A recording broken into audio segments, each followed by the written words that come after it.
set up the game of Fuse, first, set up each player's area. To do this, first locate the cards.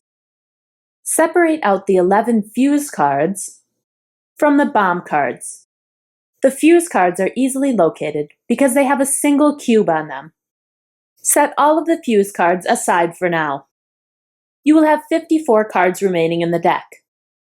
If you are new to the game, or want to make sure the game isn't too challenging, remove the 5 cards with a 6 in the top corner from the game. These cards can be kept in the game if players want a more challenging game. It is recommended that players just learning the game remove these cards. After removing any cards necessary, shuffle the remaining deck and deal cards to each player. In a one-player game, deal 4 cards to yourself, face up.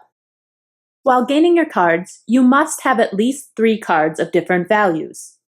If you deal yourself a card that does not follow this rule, set it aside and deal yourself a new card. In a 2 to 5 player game, deal 2 cards face up to each player. Each player must be dealt 1 card of value 1 or 2 and 1 card of value 3, 4, or 6. So if the second card you are dealt does not follow that rule, set the card aside and the dealer will deal a new card until it follows the rule. After you are dealt your 2 cards, place any cards that were set aside while dealing back into the deck and shuffle the deck. Make sure to leave the Fuse card set aside earlier out of the deck for now. After setting up each player's area, players will finish setting up the game area. To set up the game area, first, set up the deck. To do this, reference the table in the game rulebook. Locate the row that has the number of players you are playing the game with. Then, choose a difficulty level you wish to play at. Training is the easiest possible level, and the levels get progressively more difficult, all the way up to the insane level. The level you choose will determine the amount of bomb cards that will make up the deck. So if I were playing with 3 players and wanted to play at the standard level, I would deal 21 cards face down to form the deck, and place the remaining cards back into the game box. From the deck of cards just created, flip up the top 5 cards and place them in a line next to the deck. Next, grab the Fuse cards that were set aside earlier, shuffle these cards, and take the top 6 Fuse cards from the deck. Place the remaining Fuse cards back in the game box. Add the 6 selected Fuse cards to the deck of cards in the middle of the playing area, and shuffle the deck well. Then, place the 25 dice into the bag included with the game. Finally, players will need a 10-minute timer. This is not included with the game, but players can use any 10-minute timer they have. There is also an official Fuse app players can download if you want the official timer for the game, but otherwise any 10-minute timer will do. After setting up each player's area and the game area, players are ready to start the game.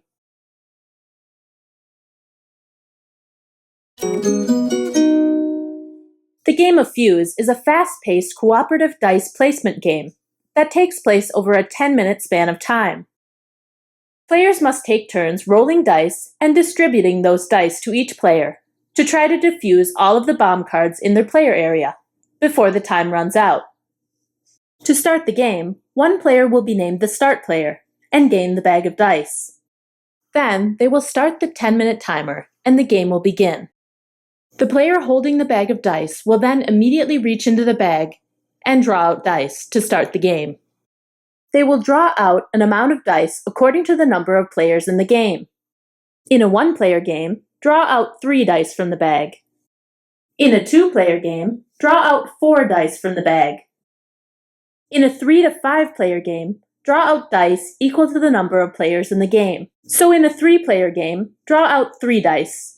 4 dice for a 4-player game, and 5 dice for a 5-player game. If you are the player drawing dice from the bag, it's important to get the right amount of dice. If you draw too many dice, you have to put them back in the bag and draw again. Time is very important in the game, so if you can avoid these mistakes, it is best. If you reach in and draw too few dice, Simply draw additional dice until you reach the number needed. After gaining the proper amount of dice for the game, the player who drew them from the bag will roll all of the dice they drew. After rolling, players will take a certain amount of the rolled dice and place them on cards in their player area. The amount of dice each player takes depends on the amount of players in the game. In a one-player game, after the dice have been rolled, that player will place all 3 of the dice rolled onto spots in their cards in their player area. They can either place them on one single card or split them between multiple cards. In a 2-player game, 4 dice were drawn from the bag and rolled, so each player will take 2 dice and place them on their cards in their player area. They can also either place both of the dice on a single card or split the dice between multiple cards.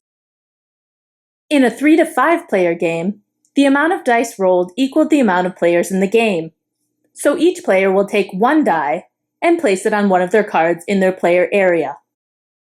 We'll look into the specifics of placing dice on cards a bit later. As mentioned, each player has a certain amount of dice they are allowed to take and place on their cards in their player area. Because this is a cooperative game, it's important for players to communicate with each other to decide which die or dice is best for each player to take. It is also important for your team to have a place for each of the dice rolled. If you can't place all of your dice on cards, a penalty is taken for each unused die. Let's look into that penalty. Let's say it's a 4-player game, so 4 dice were rolled, and each player may place 1 die on one of their cards in their player area. The team is able to allocate 3 of the dice to players, but 1 is left over that will not fit on the 4th player's cards. The leftover die will be rolled. Then each player will simultaneously look at their cards in their player area. If they have any dice that have the same value as the rolled die, or the same color as the rolled die, they must remove it from their card and place it back into the bag. If you have more than 1 that matches, you must choose only 1 to remove. If you don't have any dice that match either the color or the value of the rolled die, you are safe from the penalty. If you have a die that matches, but it is under another die in a stack, it is safe and doesn't have to be removed. That rule also applies for pyramids. So if a die that matches either the color or the value of the rolled die is under at least 1 other die in a pyramid, it is safe and doesn't have to be removed. If there are 2 or more dice left over because they couldn't be placed by players, the same process would take place. They would choose one of the 2 dice to roll first. Resolve it by removing dice that match either the color or the value of the rolled die, and then roll and resolve the second die. After all of the dice have been allocated to players, and any penalties were taken for any dice that couldn't be placed, the bag is passed to the next player in clockwise order, and they will start the process over, drawing the proper amount of dice from the bag, rolling them, and deciding as a team which player should take each of the dice. Now that you have the basics of the gameplay, let's look into the specifics of the game cards. There are 3 basic types of bomb cards you will see in the game. The first type of card is a basic card. This will simply have squares with colors, numbers, or symbols on them. When a player attempts to defuse a card of this type, they will simply place the die they are playing directly onto the corresponding space on the card. They can place dice on this card in any order they choose. We'll go over the meaning of the symbols a bit later. The second type of card is a stack card. While trying to defuse a card of this type, a player will stack the dice on the blank space using the order from left to right shown on the card. A card like this requires players to create 2 separate stacks, one built using these requirements, and one built using these requirements. While making a stack, players must be careful. If for any reason while building the stack, the dice in the stack fall over, all of the dice on that card must be returned to the bag, and players must start over on that card. The final type of card players may see is a pyramid.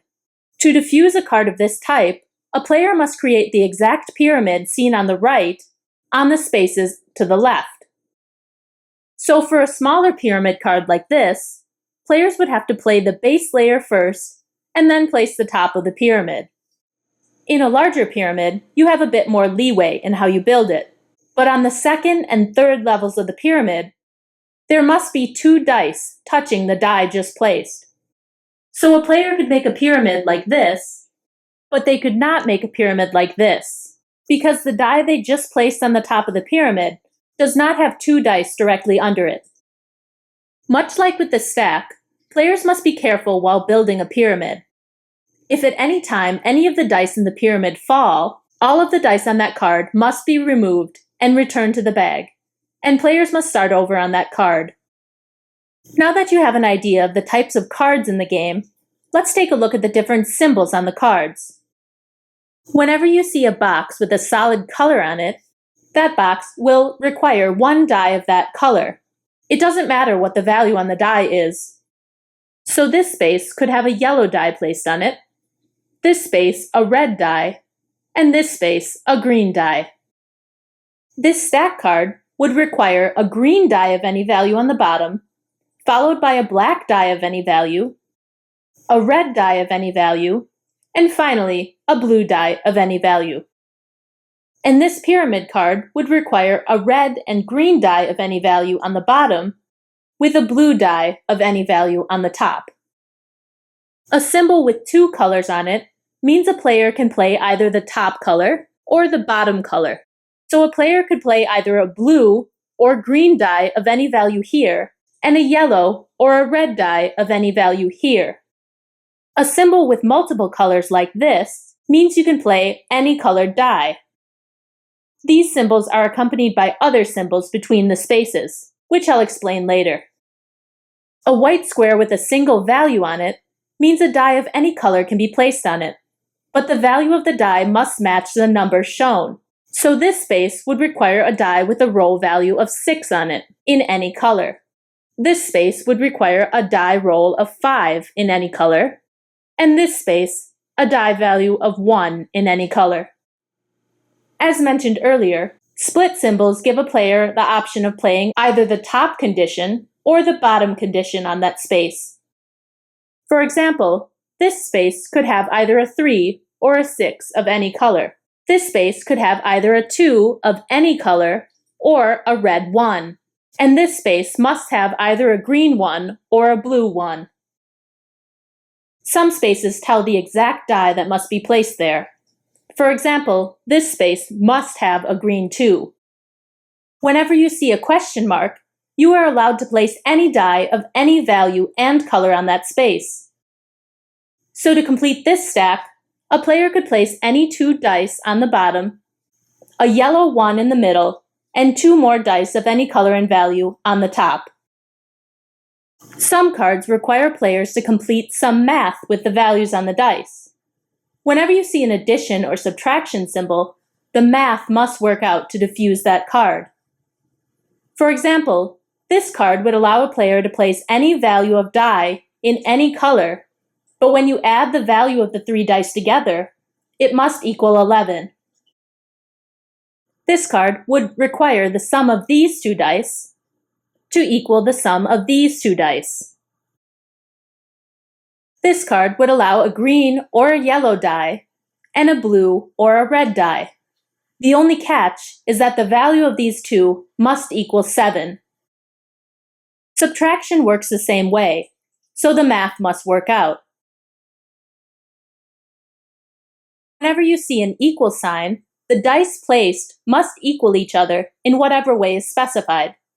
For example, here, the first die placed can be of any color and any value. However, the next 2 dice placed must have the same value. Here, a player must match both the color and the value of the 2 dice. And here, there must be 2 dice that match colors in these 2 spaces, and 2 dice that match values in these 2 spaces. Here, all 3 of the values on the dice must be equal, but the last die must also be blue. And here, whatever value is on the middle die must match the value of the die on the left, and the color of the middle die must match the color of the die on the right. And here, you can choose to match either the top requirement or the bottom requirement. So if this die were placed here, the next die could match either this die's color or its value, and the next die could match this die's color or value. Not equal signs work in the same way, so this card could have any colored die of any value, as long as the die or dice directly adjacent to it do not have the same color. Whenever you come across a card with a greater than or less than sign on it, it works exactly like it does in general mathematics. So here you can play a 4 of any color. Then the next die placed can be any color, but the value must be less than 4. The next die placed must be less than the value of the middle die. This card would require the middle die to have a lower value than this die, and also a lower value than this die. This stack would have the lowest valued die on the bottom, and each die above it must have a higher value. These cards also have a visual clue. The size of the symbol on the card will be smaller for the lower value. It is very important that players pay attention to the dice they place. If at any time players realize the wrong die color or value was placed on a space, all of the dice from that card must be removed and returned to the bag.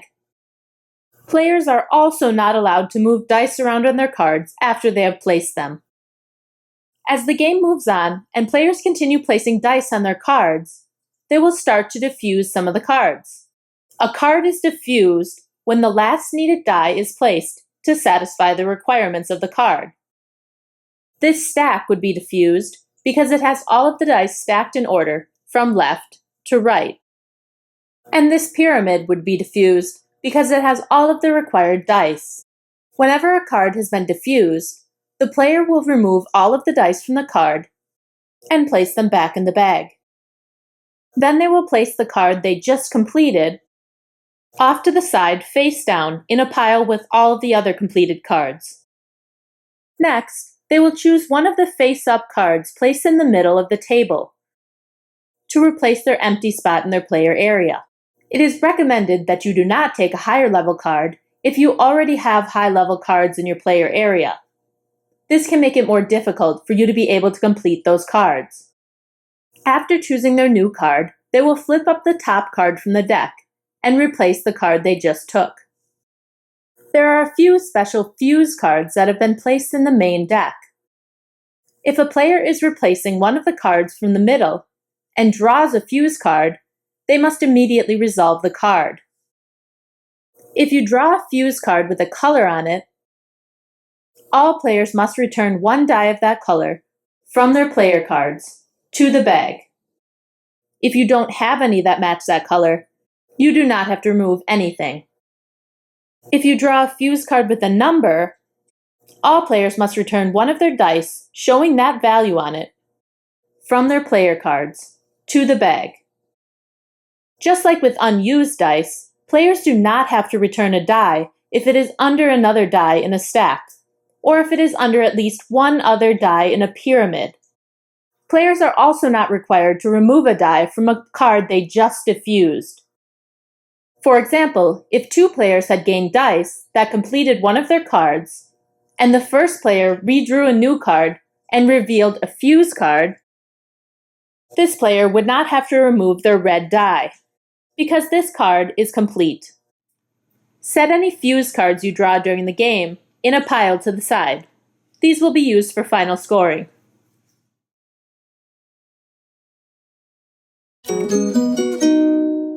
The game of Fuse is a cooperative game, so it either ends with all players winning or all players losing. The game ends in a win if your team defuses enough cards to clear all of the cards from the deck and from the cards in the middle of the playing area. After the last card is claimed by a player and placed into their player area,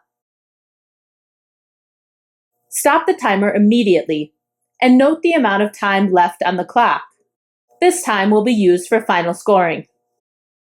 If players are playing the insane level of the game, which is the hardest level, Players must defuse all of the cards in the middle and also all of the cards in front of them, making it nearly impossible to complete. The game ends in a loss if the timer runs out of time before players win the game. It also ends in a loss if you need to draw dice out of the bag, but there are no dice left in the bag to draw. After the game ends, players will complete final scoring.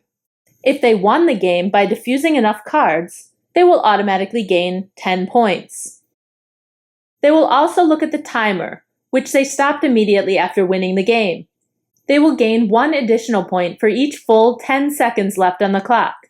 For example, if 58 seconds were left on the clock, players would gain 5 points. Next, they would grab the pile of cards that they successfully defused during the game. They will gain points for each card according to the values shown on the top right corner of the card. So this card would gain 3 points, this card 4 points, and so on. Finally, they will gain 2 points for each fuse card they activated during the game. If players are looking for more ways to make the game more advanced, look at the Advanced Setup section of the game rules for more ways to add variation to the game.